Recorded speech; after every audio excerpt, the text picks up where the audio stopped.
Hi, I'm Kristaps from UgCS, and welcome back to the next episode in our series of Autopilot Precision.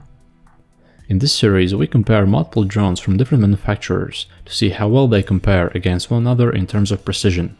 We fly all the drones on the photogrammetry route created in UgCS, and then compare the results of these flights in Google Earth to the test route. In this episode, we will be taking a look at the results of Yuneec H520 to see how well it performed on our test route. So without further ado, let's get right into it. Here I already have the test route open in Google Earth. Let's also open the flight results of the Yuneec. Right from the start you can see that there are no significant deviations and Yuneec managed to fly exactly according to the survey lines. Even when cornering, the drone managed to keep itself on the path.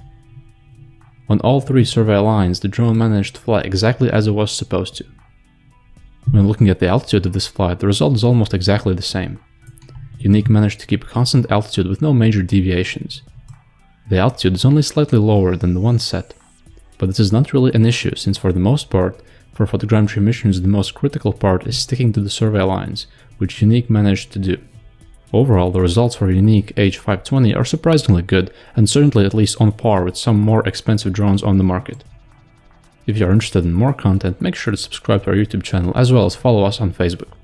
If you have any questions or comments, feel free to leave them in the comments section below. As always, UgCS mission planning software for drones can be downloaded from our website, ugcs.com. Thank you for watching and see you in the next video.